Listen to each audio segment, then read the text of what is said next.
Hello, welcome to Local Anaesthetic Podcast, the most trusted name in local news. My name is Alex, and joining us, as always, via Skype, is Rob. How you doing there, Rob? I'm not too bad. Hello, folks.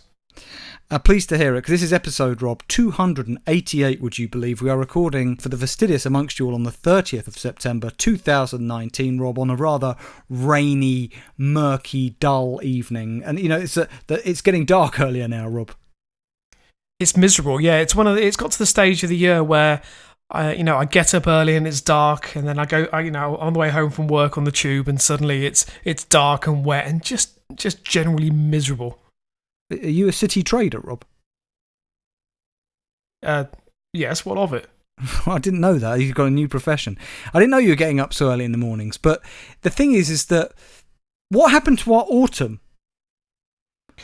I think we just skipped it this year. I think it went directly from summer to winter. Right, okay. Because I was actually looking forward to winter, but since it's arrived, because the summer was great, but this. So anyway, we don't look that we're being very typically British here, talking about the weather. We apologise to all our international listeners who couldn't give a fuck what the weather's like in the UK. Rob, look, this is a local podcast, Rob, for local people. We'll have no trouble here. We need to get on with it. Do you have any news? I'm sure you haven't remembered, but today is a big day. It's not your fucking birthday. No, that's in February. No. I wouldn't expect you to remember. I do remember. It's in my diary now. No, not my birthday. I do expect you to remember that. It is today. It's International Podcast Day. Oh, right. Okay. Oh, God. So, happy podiversary. Really? But by the time this goes out, it won't be International Podcast Day, will it? No, but I've posted on social media anyway. I thought I'd better mention it in case anyone thought I'd forgotten. Okay, so on the day we were recording, which is the 30th of September, everybody, it was International Podcast Day, but that day has been gone, and we hope you celebrated it in style. Exactly. Well, I'm pleased, Rob, because I think we've got a fantastic episode coming up today. I can feel it in my bones. I agree. So, also just two other pieces of news. So, just to say, I have found the story about the man who injected his penis, but I'm going to save it till next week because I need to go through it because it's quite a lengthy story. Right. So I need to dissect it. And in the last 7 days, you haven't had the time to do that? No. What have you been doing, Rob? Well, I guess you've been city trading. Do you know what I have to say? The last maybe 2 or 3 weeks are the busiest I think I've ever been in work. It's really? It's been unbearable. Okay, well, Rob, let this be a bit of light relief for you. I'd always appreciate a bit of light relief, Alex. I know you do. I believe it's called executive relief. I think that's what it's referred to. Okay, fine. You need to Skype somebody else for that, Rob. You won't get that here. But what you will get, Rob, as I say, is local news for local people. Do you have any news before we get on with it from the listeners? The only other thing that was shared, which I mentioned last week, is the winter experience at Eagle Heights Wildlife Foundation. So, what about it? We can tell you what's involved. So, who's we? Do you work for Eagle Heights now? Well, I feel we do. I mean, we should do. The amount of business we probably send their way. I mean, really? Not always positive. I think we probably detract people from going. Well, yeah, but it's like people who go to. I'm trying to think. So those experiences that pop around Christmas, this might be very similar. Those it's shit, but you just want to go along to see how shit it is. I'm not saying that Eagle Heights is the winter experience is going to be shit, but it will involve. So step inside Ainford's best kept secret and enjoy a brand new experience for 2019. Meet the ultimate animals of the winter when you go face to face with our gorgeous pack of huskies and take the reindeer for their breakfast. Snow leopard.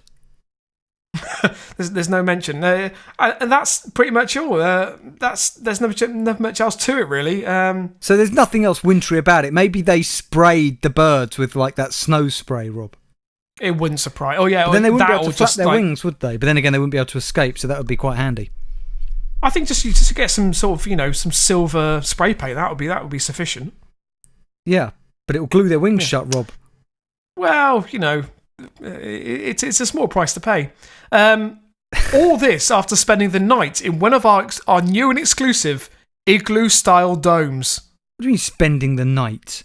Oh my dear Lord. Would you? You're going to go for the full package, Alex, and spend the night at Eagle Heights. We could sleep next to each other like Bert and Ernie. I quite like that, actually. Yeah. We could spend the night together and then go face to face with a gorgeous pack of huskies and take the reindeer for their breakfast. Right. Well, let's think about that, Rob. And that way, at least, if we did have the igloo, that would be. Because what you got to remember is, Rob, we'd have to have somewhere to record. I mean, this is we can talk about this off air. I mean, that is the problem. We'd actually do a podcast. It's not a jolly day out. We have to record. No, somewhere. I know, Alex. We have to have somewhere with electricity and a setup where we can record adequately. Rob, is there any other news? No, let's crack on. Good, because you can hear in my voice, Rob. Look, in this opening segment, Rob, I want to take you up and down the length of this country, Rob, to record, and as I say, local news for local people. And the first story, Rob, I feel duty bound to read out. I can't believe it has reared its ugly head again. Pardon the pun, you'll understand why. This is from the News Shopper, so down, southeast London. It's by Liam McInnery, Rob, and I'm sorry to report this, Rob, because you are going to let out a sigh of despair, because I know you don't want to hear about this anymore, but this has to be read out. Oh my God. Rob, Snarl report that a cat's head has been found in a Beckenham alleyway. Alex, of course they do. Let's face it. The media has moved on. Okay, they're no longer in the spotlight. They need the money. Rob. I've got some very interesting news for you about Snarl soon, but we'll get to that in the comments. The head of a cat, Rob, has been found in an alleyway in Beckenham with its body not being present. So it's just a head, Rob.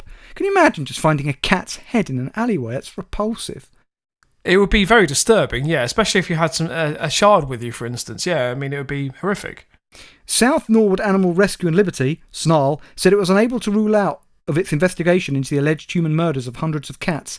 Anyone who owns a missing tortoiseshell cat is urged to come forward after the grim finding on Sunday, September the 22nd. Can you imagine a little post around, does your cat not have a head? We think we found it. I hate to think that someone would actually have to go in to identify that cat just by the head. I mean, that'd be bringing really in traumatic. the torso and then they line the two up. Sorry, get some cocktail sticks and just stick it together. Yeah, exactly. A spokesperson for Snarl told News Shopper heads are occasionally found, but because they decompose quickly, it's a challenge to ascertain whether foul play was involved. The head was found upright in an alleyway. It could have been placed or dropped by a fox. We also put out an appeal to ask if anyone is in the area is missing a tortoiseshell cat, and if anybody finds a body, to contact us. Snarl has been privately investigating, as you know, Rob, the so-called Croydon cat killer in recent years, and since the case was closed by the Met late last year, and they've got a kind of advert from Snarl saying animal mutilation incidents and all the the numbers to call and everything. Now, Rob, what's important here is in the comments. I want to go through a few of these comments. So Joe Smith says, Snarl equal a scam. Anyone believing they're crap are idiots, which I think is your kind of that's pretty philosophy. much my approach, yeah. Yeah. But then there was an interesting comment I came across. Roger the Dodger, which I believe is an Alan Partridge comment, because he refers to Roger Moore, doesn't he, in the first ever episode of Alan Partridge Knowing Me, Knowing You as Roger the Dodger. Yeah. It could be an Alan Partridge reference. Says, Rob, stop it. You're ruining everything. The donations will stop. One of them has already splintered off and set up independently. Sorry, what? Yes, one of Snarl, Rob, which, as you know, consisted of Boudica Rising and that strange man who kept body parts in his freezer. And yes, the later comments confirm it. One of them has set up independently. Boudica has formed, Rob. Do you want to hear what she's formed in a splinter group? Is it the Upper Norwood Animal Rescue, wherever it is? No, Rob, it's worse. This is clearly set up as a bitter rival. Her group is called South London Animal Investigation Network, a.k.a. Slain. Alex, is it fair to say that there is actually a sitcom here? I think there's enough evidence for us to genuinely start writing Snarl the musical. What about a couple who set up this animal murder investigation team? They've obviously had a falling out. She's gone off and split up her own group. Somebody else says there's two groups now, Snarl and Slain, both touting for donations constantly, wanting charity status, etc. Little gullible with morons around. What exactly do these two snake oil salesmen do after a victim has been reported then? What are their qualifications? Qualified vets or ex-detectives? What are they? Please elaborate. There has to be an episode title in there somewhere. Yeah. Well, South East Londoner Rob says, I found a dead mouse in my garden the other week, which was badly mutilated. Maybe I'll set up a campaign group on Facebook asking people to donate generously, as mice are clearly being targeted by a psycho killer, only the Met don't want to know because they're too lazy to do their job and investigate properly. Replace mouse with cat, and that's exactly what we have here with the so-called Croydon cat killer. It is clearly bullshit. Cats die and fall victim to predators all the time, the same way mice and birds fall victim to cats. If you're that bothered about your cat's welfare, don't let it out at night when foxes rule the roost. Rob, we must have covered the Croydon cat killer over a span of about 70 episodes, give or take. Are you amazed that Snarl has split up and that they've set up an obvious competing rival group called Slain? Am I amazed? No, I don't think. I mean, like I said, once the bandwagon had rolled off, they had nothing left to say to each other. You know, once the body parts in the fridge started to dry up, you know, once they'd finished cooking them for their meals, it was inevitable, Alex. It was inevitable. I think I'm going to have to check out this Facebook group for Slain and see what it's about. Or maybe you can, because you actually have a Facebook account. Well, I've got the... Well, maybe you could do that. Yeah, so... yeah, the LA podcast again. I'll have a look and then I can report back in the next episode. You look enthused about that. Okay, Rob, let's go up to Scotland. Okay, obviously, I said yeah. I was taking up the length and breadth of the UK. We're going to the Evening Express, which is an Aberdeen paper. Actually, reported from this paper last week as well. I've been dipping into it. It's by Dale Haslam. It's from the 28th of September. It's only a short story, Rob, but some of the detail... Well, anyway. Man who spent life savings on cosmetic surgery for woman attacked her new partner in North East Salon. Well, that's understandable, yeah. Now, Rob, this is the kind of story I believe that could probably only happen in Scotland. Here it is. Gareth Deeming, 29, was having an affair, Rob, with a married woman and gave her £4,000, Rob, for cosmetic enhancements. Aberdeen Sheriff Court heard yesterday. Do you want to say anything about that straight off the bat? So hang on. I'm slightly confused. So he was having an affair with a married woman and gave her money for enhancements. Is that right? £4,000. £4,000. Yes. I mean, he hoped the gift... hang on. Go on. What do you want to say? This is a bit like prostitution, Alex. Well, he hoped the gift Rob would win her affection, but instead she dumped him and then left her husband for his cousin. Oh, gutted. Oh, the poor guy. So, now hang on a minute. Let's just get this straight. I just wonder if he's linked in his mind. So I meet this married woman. I'm having an affair with her. Yep. I hope to win her affection, and my way of doing that is to say, hey, I've got a great gift for you. Here's £4,000 for you to go away and have cosmetic enhancements. And then she dumps him. I think there's a link there. I don't think that's a particularly complimentary gift. Here's £4,000, go away and reconstruct yourself. Alex, hang on. We don't know that she didn't ask for that. We didn't know that maybe she had low self-esteem. We just wanted the money to try and improve her confidence. Yeah, she could have, and then dumped him. And then she left her husband for this guy's cousin. Which has got to hurt. That is harsh. The court heard that Deeming, who's the man who gave her the £4,000, saw social media posts making fun of him for paying for the surgery. A feud developed between him, the woman and his cousin. Then, Rob, on June 29th, Deeming was walking past Hair at Man salon on Queen Street, Peterhead, when he saw the couple inside. So this woman and his cousin. Okay. He walked past several times, then entered. The accused shouted in the woman's face, "Where's the money?" and then punched his cousin in the face 10 times. Sorry. Somebody was counting. 10 times. Yes. After the court case, an onlooker who witnessed the assault said it was shocking. There was a man getting his hair cut, and Deeming came in, knocked him out of the barber's chair and started punching him over and over. It was so bad the other people in the salon had to take a 6-month-old child in a pram to safety. The victim suffered, Rob, a fractured eye socket, was taken to hospital before being transferred to Aberdeen Royal Infirmary. It is understood he still has vision problems. Deeming, whose address was given in court as HMP Grampian, does that mean his address is a prison? I don't understand. Yeah, no, that's exactly what it means, yeah. So what was he out on day release? Well, God knows. Admitted threatening behaviour towards a woman by shouting in her face, and also admitted assaulting his cousin by repeatedly punching him on the head and pulling him to the floor. The lawyer said, "This was a family feud. My client regrets his actions." And Deeming has been jailed, Rob, for 15 months. So that's Scotland. But let's go to a similar kind of story, Liverpool. Alex, you shouldn't make these connotations. I mean, you know, I'm not making. I'm just it's from Liverpool. What do you want me to say? I just feel that you're making a connection between a story that ultimately paints Scotland in a very bad light, and then just move on to Liverpool. No, this is the news, Rob. Local news. Okay. It's by Luke Traynor from the 30th of September, so one day after. A thug attacks Domino's driver with broken bottle as girlfriend pleads for him to stop. Nice. Now, it's a detail of this story, Rob. This is the moment a crazed yob smashed a wine bottle through the window of a Domino's driver at the end of his 14-hour shift. And by the way, anybody out there who ever complains about your life, please just sit back and imagine what it would be like to do a 14-hour shift. That is insane. Especially you, Rob, because you're a city trader, and I know you work long hours, but yeah, you're getting paid considerably more than the Domino's driver. I mean, Alex, I've got more money than I know what to do with. Yeah, I can see, and from your very nice shirt and general appearance. Thank you. Kamran Hussein was making a delivery in Liverpool city centre around 4 a.m. on Friday. Can you imagine having to deliver some bastard a pizza at 4 a.m. on Friday? Yeah. When the thug awful. suddenly appeared on James Street in Liverpool city centre and, according to Mr Hussein, wrongly accused him of trying to run him over. The attacker then opened the driver's door and began punching him repeatedly in the head and pulling his shirt. So what do you think Mr Hussein did, Rob? So the delivery driver.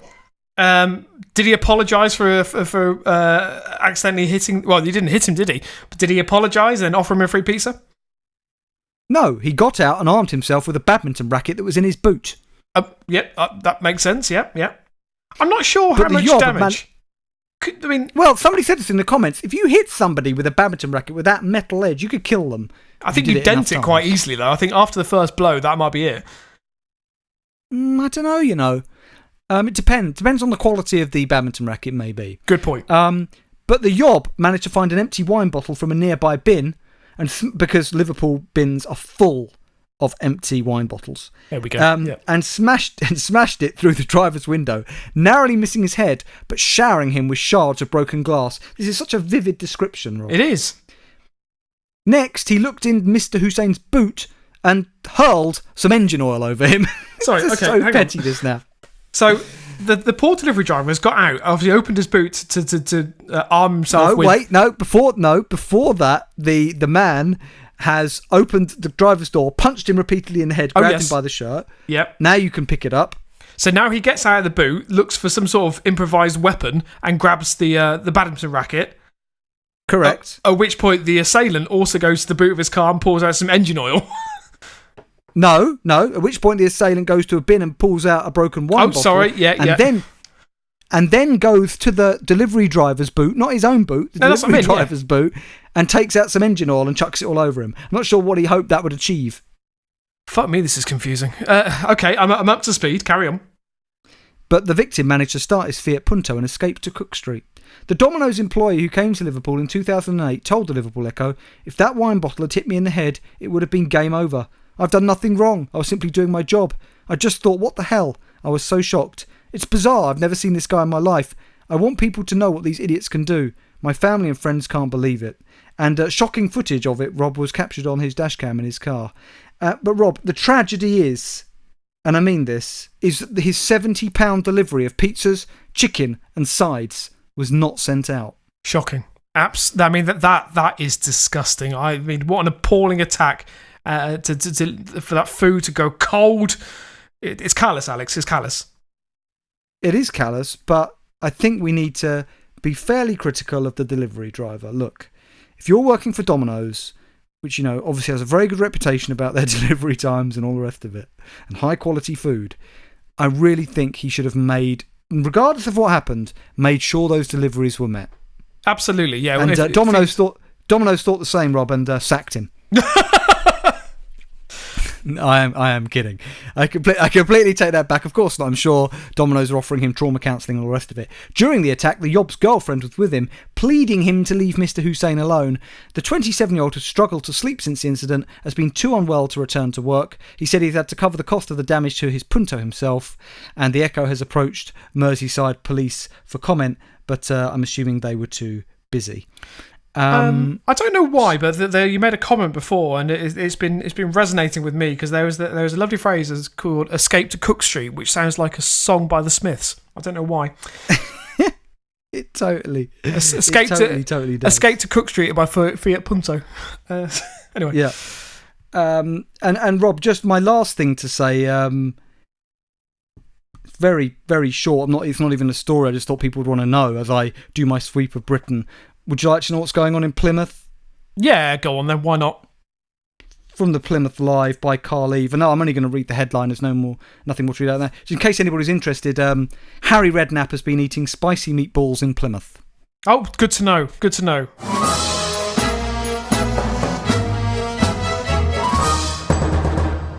Okay, Rob. After that sweep of Britain, have you got some stories for us? Do you know, can I just say something on that? I really miss getting stories from Craig. Yeah, it has been a while, actually. I haven't seen any. I'm assuming he's been busy. Now, we know he left the abattoir, so maybe he's just been engaged in other things. I was just concerned that maybe he's gone underground. I don't know, maybe there was some illicit practices at the abattoir, and so he's gone dark, Alex. I'm worried about that. It's gone rogue. No, but Craig, if you are listening, and maybe you have been too busy to submit stories, but if you ever get the chance again, I mean, your stories were of the highest calibre. Yeah, I agree with that. But anyway, Rob, what stories have you got for us? Do you remember a few months back we featured a holiday camp by the name of Bream Sands? No. Well, you read the story, so... That's worrying. What was it about? Jesus. A holiday camp? It's a Pontins camp. It was rated the worst in the UK. No recollection. You read. It's quite a while ago. This, I think, it's a good half a year.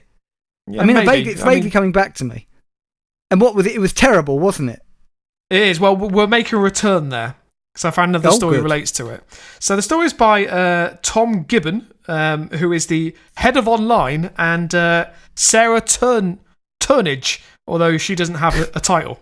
Turnage is a terrible surname. Rob, can I just ask you, has Centre Parks closed down? No, why? Oh, I just wondered. Have you ever been to Centre Parks? I have, yeah. I've been to Centre Parks and had a wonderful time. I really enjoyed it. I'm surprised that seems quite upmarket for you. No, I mean it. I would have thought you people Alex, I'm earning these days, No, but I mean it. I mean it not in a bad sense. Well, what other way could it mean? What I mean is I could imagine... Did you get a voucher for it? No. We paid full price. We had an executive chalet. Right, okay. So we went to... without trying to sound like Partridge, we went... It was with an ex-girlfriend for Christmas, it was. There was 8 of us because we had an executive chalet which had 4... double bedrooms. Also had a steam room, a sauna, and a hot tub.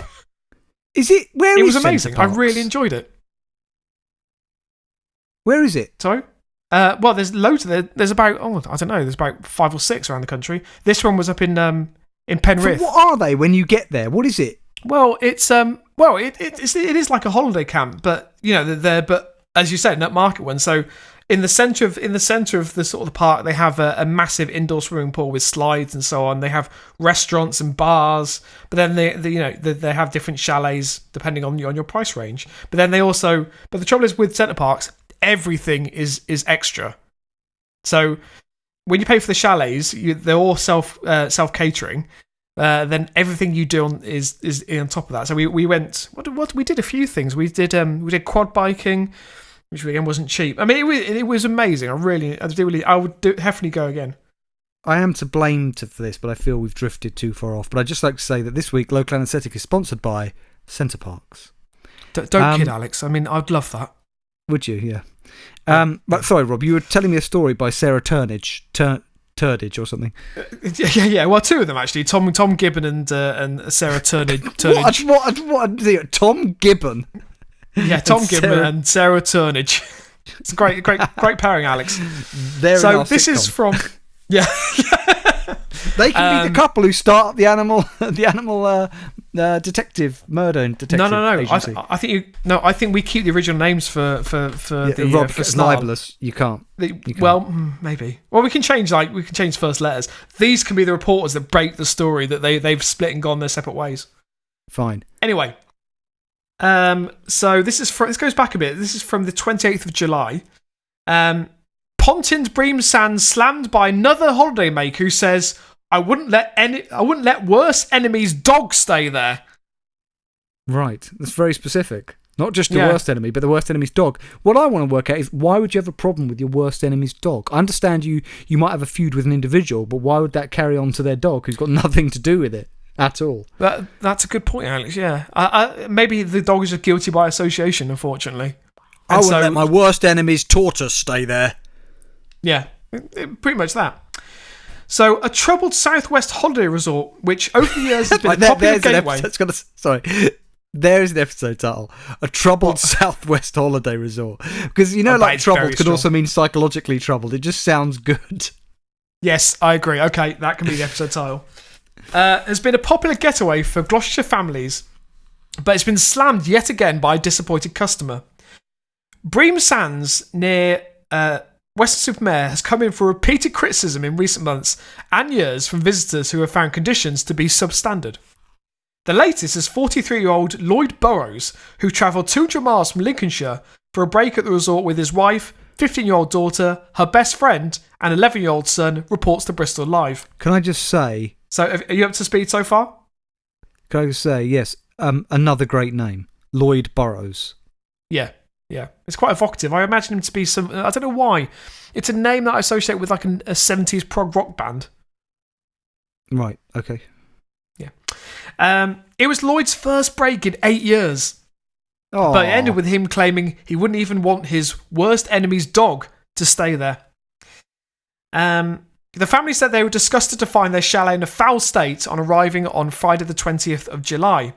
They said there was grease dripping from the walls. Oh, rusty I remember hobs. this place now. I remember this place. That's what a lot of people said. Yeah, nothing's changed, Alex. Grease dripping from the walls, rusty hobs, dirty floors and surfaces, cobwebs strung along the ceilings, and mouldy curtains. Oh my God, there might be a better episode title in there somewhere in that description. But because I like the phrase mouldy curtains. Mouldy curtains, my God.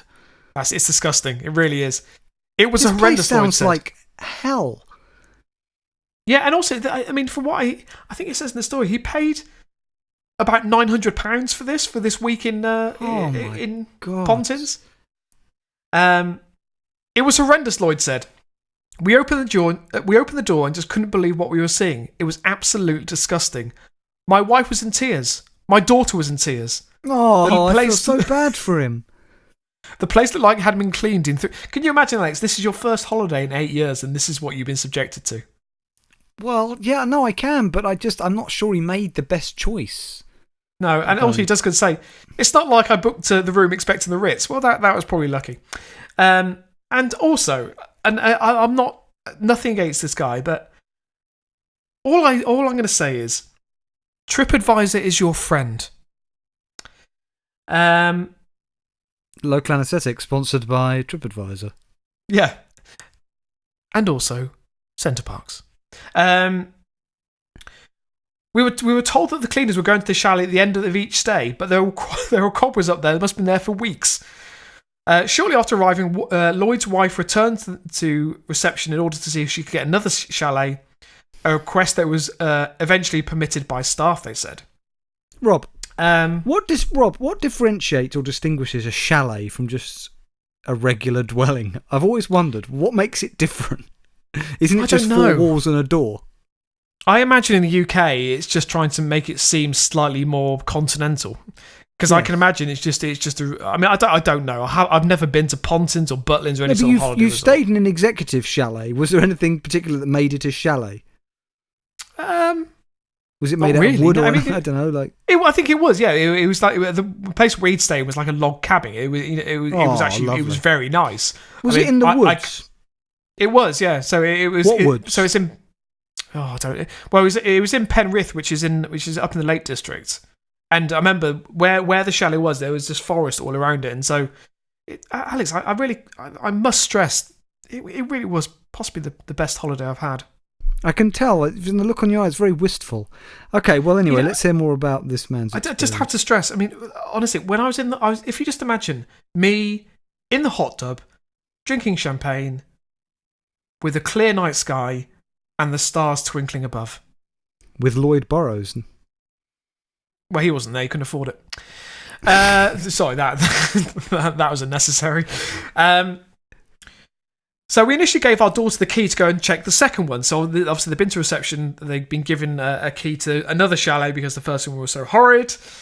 Lloyd explained she told us that as soon as she opened the sliding door, she nearly projectile vomited as it stunk so badly in there. Oh my God. There was mouldy food in the fridge and it was just filthy. What is going on there? It's just like the people who manage this place have just given up. Because surely you get to a point where the complaints are so bad, it's just like, well, they know what to expect now. Yeah. So I went back to reception and asked for another chalet. By this point, it was getting late, and having driven for 4 hours, we were getting quite desperate. They eventually found us a third chalet, which was a little bit better, and the cleaning crew came out to do a sweep of the chalet and make sure it was clean. My wife and I were sitting outside when another couple walked over and said, "Oh look, they're cleaning our chalet." I immediately said it was ours. It turns out they'd been given a set of the same keys for the same chalet by reception, who had just double booked it. Can you imagine if that timing had been a bit more out and they'd been all cozied up for the night in bed and this couple, this other family walk in? I just casually just turn the lights and realise that this poor couple have just been. Yeah, anyway. I don't want to get horrendous. into legal hot trouble here, but this place is on the way to being closed down if it continues in this vein. Oh, yeah, no, that's maybe maybe it should be already. The other thing that somebody could do, Rob, is just rebrand it, yeah, and call it like Little Scotland and just leave it as it is. Oh fuck. Okay. Do you know what though? I think That's a complete joke. Can I just say I've got Scottish blood in me? That's why I can make these jokes. And we got family. He bought it on the Scotland's internet. Beautiful. Scotland's absolutely beautiful. it is. Can you think? You can just pick anywhere out of your head to make that joke for, really. Yes, but there's always two places for you. It's Scotland and Liverpool. Well, and I've never been to Liverpool. Can I? Oh, jeez. I love Liverpool's Liverpool. lovely, I'm going to as say far as I hear. it's a wonderful city. Yeah. Of course it is. It's one city. Wasn't it one city of culture numerous times and everything else? Yeah. Yeah. Amazing. I love it. Lovely. Anyway. Yeah, So- I just make cheap gags, Rob. I'm sorry. What else can I say? Cheap, stereotypical gags that probably originated in the 80s. Okay, so put a sign over it, rebrand it, call it Little Wales. See, that's justified. Is it? No, because what's weird is I actually, well, to be fair, when I went to Wales, I was always going to Holyhead in Anglesey, which I went to many times as a child, and I loved that. And also, there are parts of Wales, like if you get all the like Cardigan and the Pembrokeshire coast, beautiful. Anyway, Alex, I'm going to get on with the fucking story. Sponsored by TripAdvisor. So, over the course of their visit, Lloyd filled out 6 customer solution forms. God, do you know that sounds almost... I don't know, there's something really sinister about that term, customer solution. It sounds almost fascist. It does. It I sounds think like their customer solution is for you to fuck off and stop complaining. That's their That's probably solution. it. Well, if he filled out 6 and hasn't had a response, by the way, the customer solution form is the complaints procedure, and he says he hasn't. It took a long time to get in contact. He's been offered £100 in compensation and 30% off his next stay at Pontins, but believes That he is should a be joke. entitled to the. Should have been given a It is. refund and not give them vouchers, any vouchers to attend or whatever it is the next day, why would he want to go back? Yeah, I completely agree. He also goes on to say there are people there who had taken because apparently there's a deal you can get through the Sun. Ecstasy. Cocaine. That would have helped. That really would have helped. One of the most frustrating things Lloyd's explained was that there are holidaymakers who had taken the Sun's £75 for a stay, and they were receiving exactly the same treatment as the customers like us who had paid the full price. So he paid £900 and somebody else got to go for £75 via the Sun. And by the way, the Sun, for many reasons, you should be ashamed of yourself. And, well, anyway. I'm going to leave that there. So moving on. I'm going to feature our obligatory story from the Daily Mail. I fucking love thought this the obligatory story was from the Daily Mirror. We don't often feature stories from the Mail. Oh, fuck's sake! How do I always... Yeah, sorry, I mean the Mirror. Why do I always get those two confused? They are opposite ends of the spectrum. The opposite end of the shit tabloid spectrum. Anyway, Alex, that's a good episode title. Opposite ends of the shit tabloid spectrum. That's good. I do like that. Oh, I don't know. Does it beat a troubled holiday resort in southwest England, or wherever it was? No. So this is, as I said, from the Mirror, not the Mail, by Jerry Lawton for the 23rd of August. So it's going back a bit. And the headline. Like I say again, Jerry Lawton. Lovely names this week. Yeah. Jerry Lawton and Lloyd Furrow should do something together. I don't know what. Yeah, I've got nothing. Maybe plan a trip to Eagle Heights. Jerry and Lloyd sounds right, doesn't it? It does, yeah, it does. I mean, I need to tell you earlier that when you mentioned sitting in the hot tub in Centre Parks, the reason I mentioned with Lloyd is because, of course, I was straight away taken to the scene in Dumb and Dumber when Harry and Lloyd are sharing the hot tub in their, in a hotel room, a motel room that was probably quite similar to this Pontin chalet. Yep, that's absolutely fair. Yeah. It's probably slightly more luxurious. Anyway. Let's face it, Jerry and Lloyd, if they were anything, they would have to be some sort of folk duo. Maybe, yeah. I can imagine them just touring the pubs of East Anglia. I don't know why. Yeah, they released an album called Folked Up. Being on a lot of ecstasy, cocaine, and heroin. Exactly.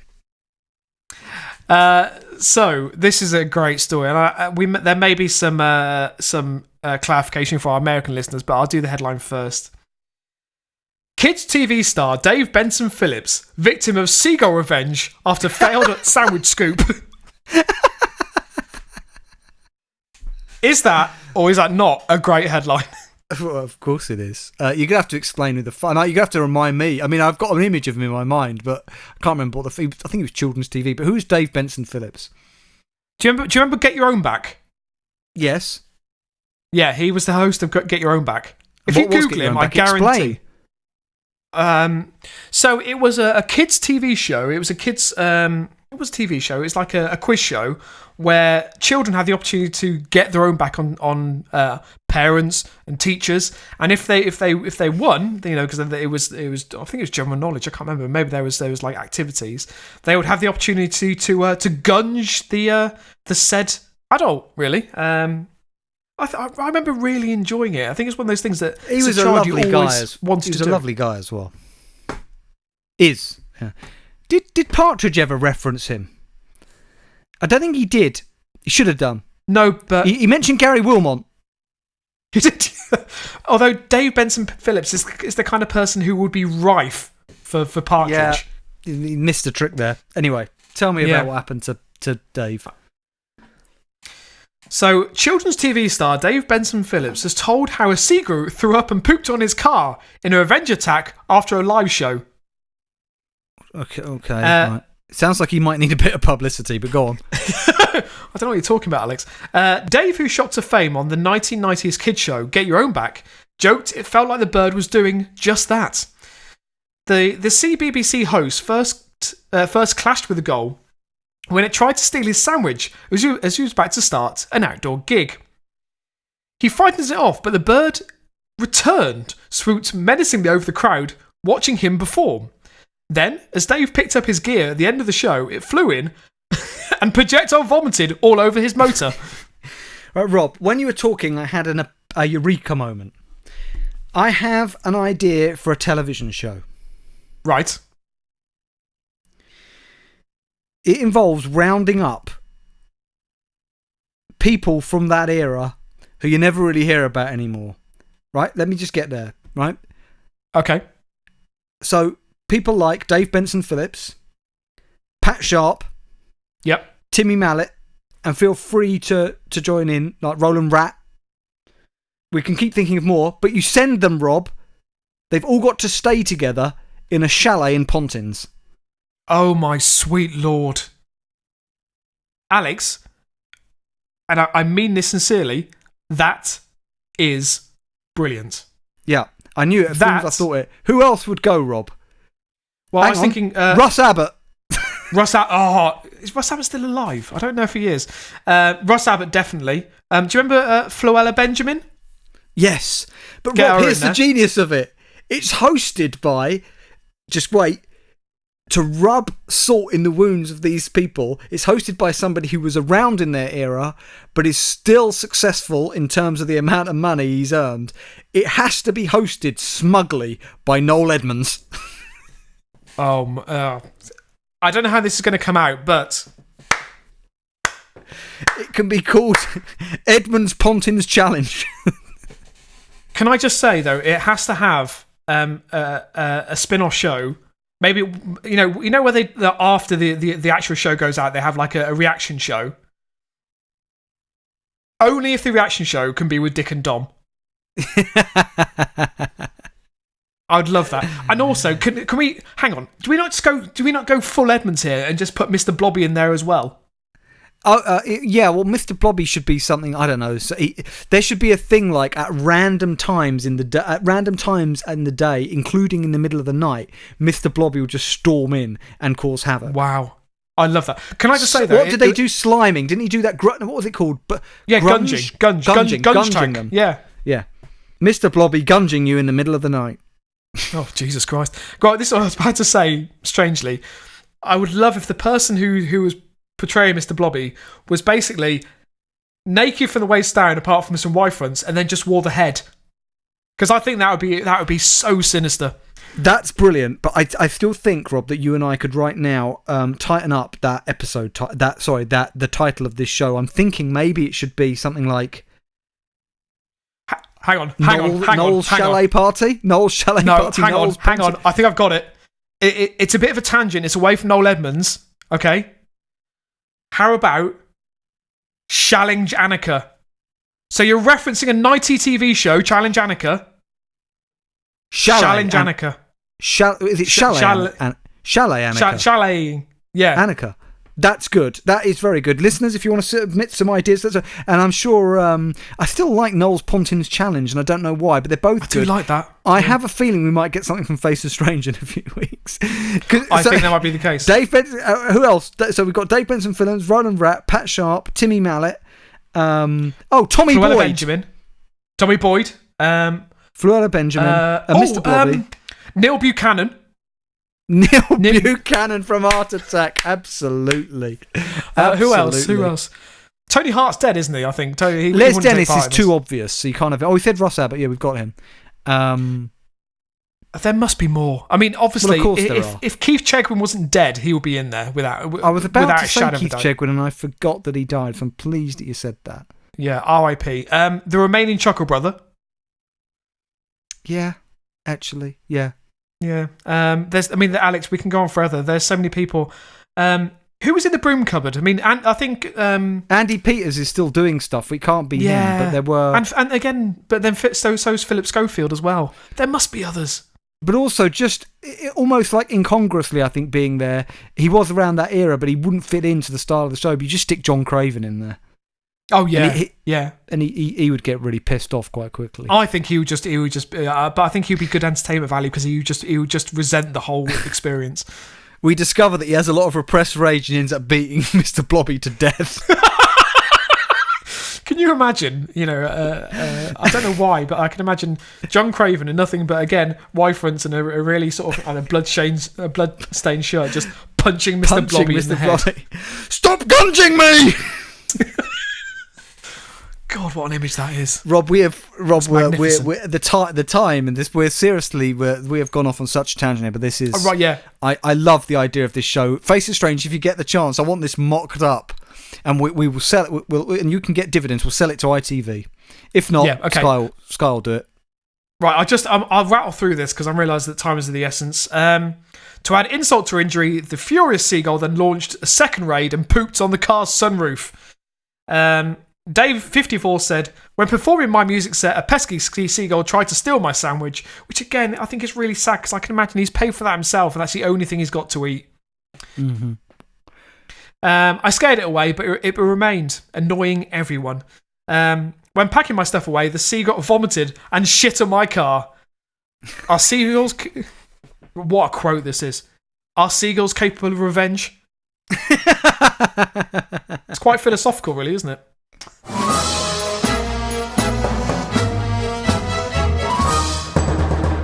Okay, Rob, it is time, as it always is at this time, Rob, for our listener story of the week. And who is it from? I think, didn't you say last week who you're going to be featuring? I can't remember. No, we mentioned the man with the injected penis, but I said I'll save that. But I have to actually issue an apology because this is a great story which I may have overlooked.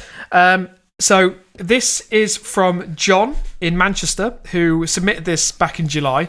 Now, John has submitted before. So if you remember, before... so when I did the solo episode before I went to Canada, he submitted the fantastic stories from the supposed ghost expert. I absolutely remember, and I'm very pleased to have John on board submitting these great stories. So this is from the Hertfordshire Mercury. So again, a new paper. We always love a new local paper. He's doing his research. I love it. I've never thought of looking up that. I do think of different areas. Sometimes I'll just sit and I'll think of a geographical area and I'll go to local news. Never thought of looking. Hertfordshire. Of course. So the story is by Sean Doherty and Tommy Watham from the 2nd of July. Can I just say again, Rob? Tommy Doherty and Joey Watham. Hang on. Sean Doherty and Tommy Watham.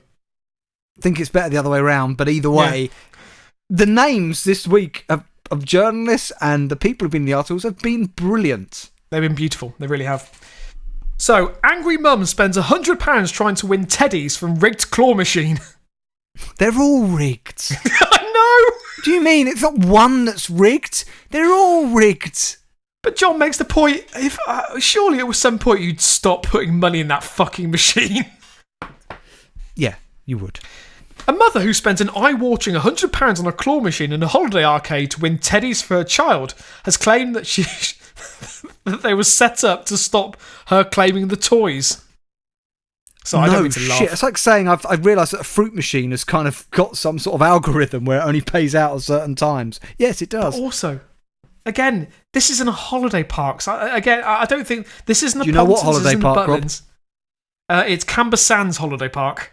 Oh, right, I've heard of that. Yeah, I had friends at school. Well, there were some people in my class who often used to go. Their regular family outing trip was to Camber Sands. Yes, it's supposed to be actually quite nice. Camber Sands, I believe.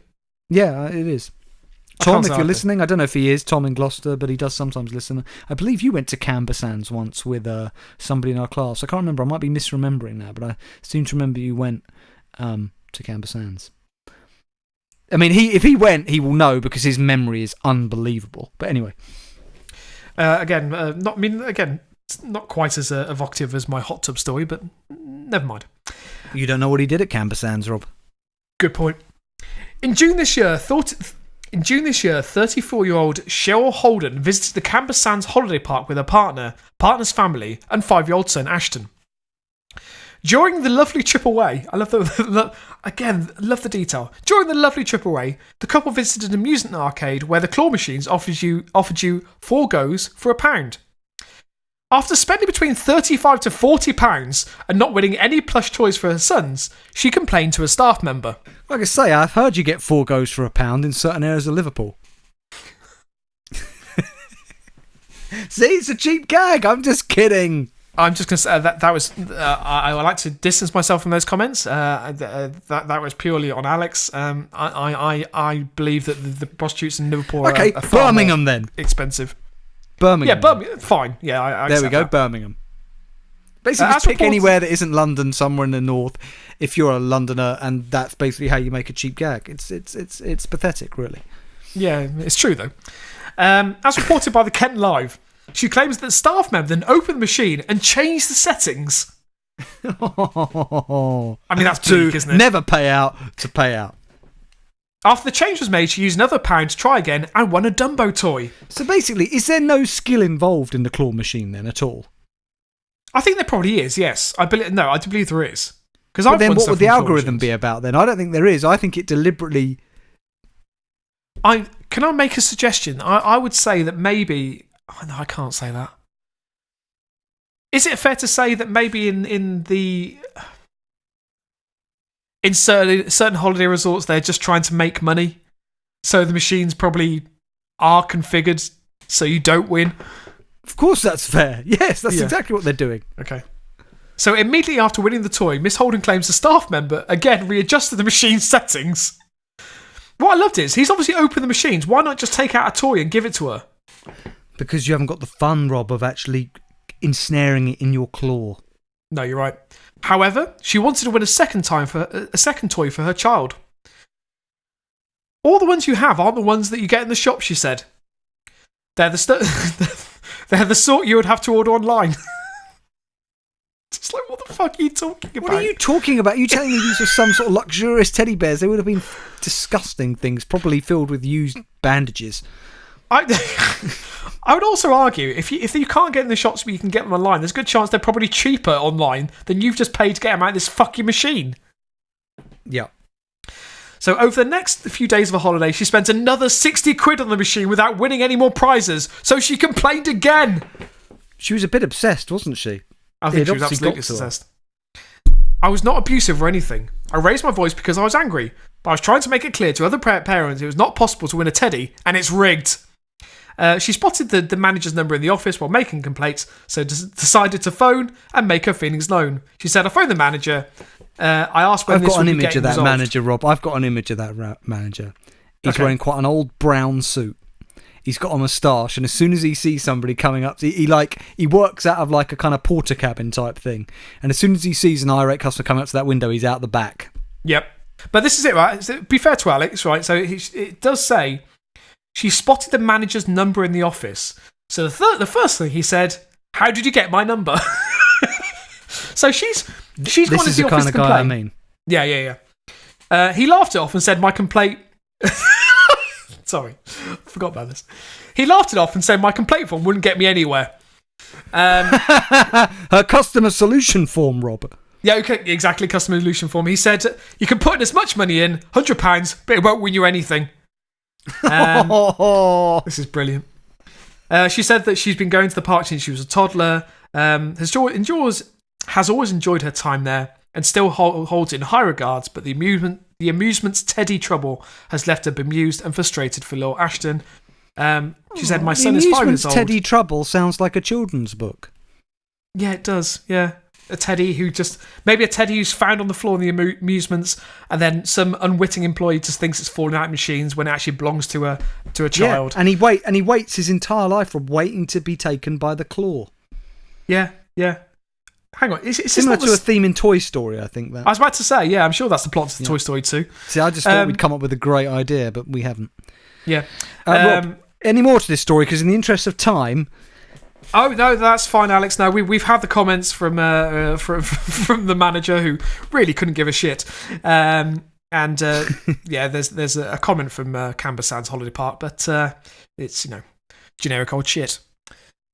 Right, well, Rob, before we get on to spelling local anaesthetic, and I do think, sorry, the word anaesthetic for our listeners, I do think the theme should be this week celebrities from our childhood, so they have to be constrained to basically, 80s and 90s. We'll be able to do that. Okay. Right, listen. Yeah, we'll work it out.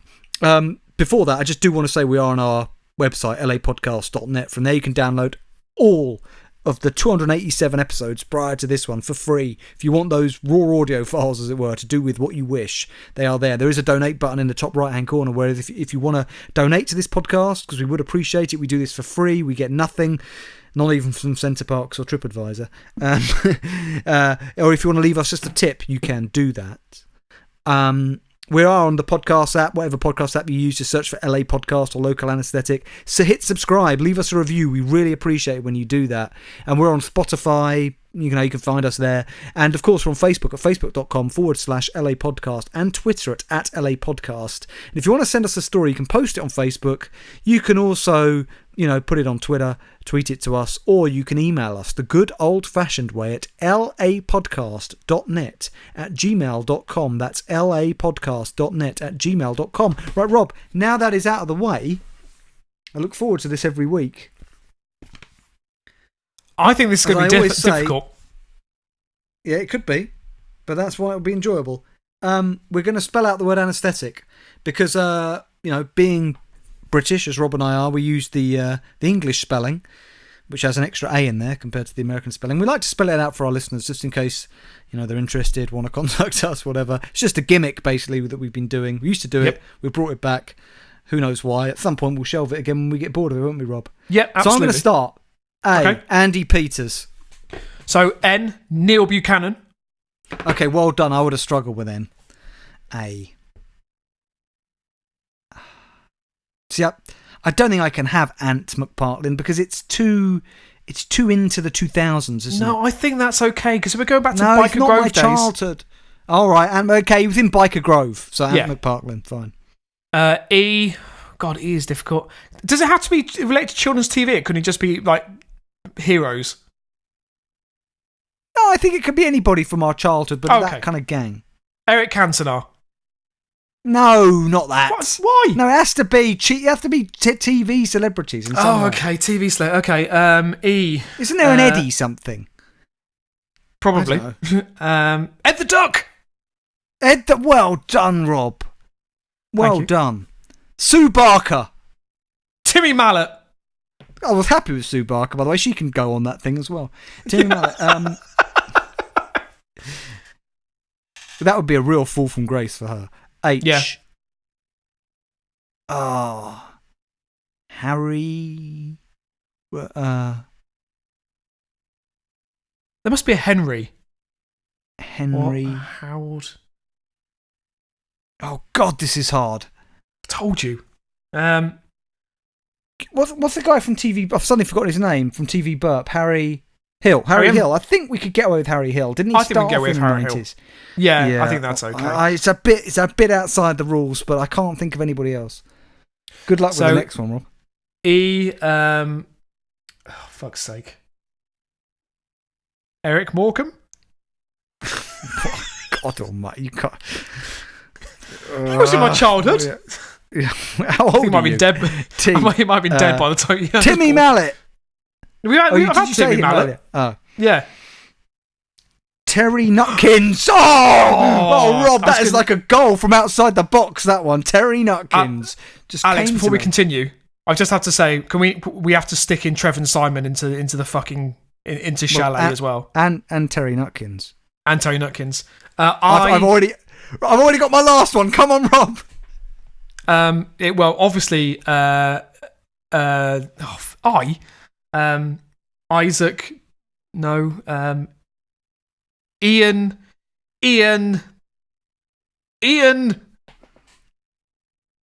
I can't think of anyone. Ian Brown from the. No, didn't we mention an Ian earlier? We mentioned an Ian. I remember. Did we?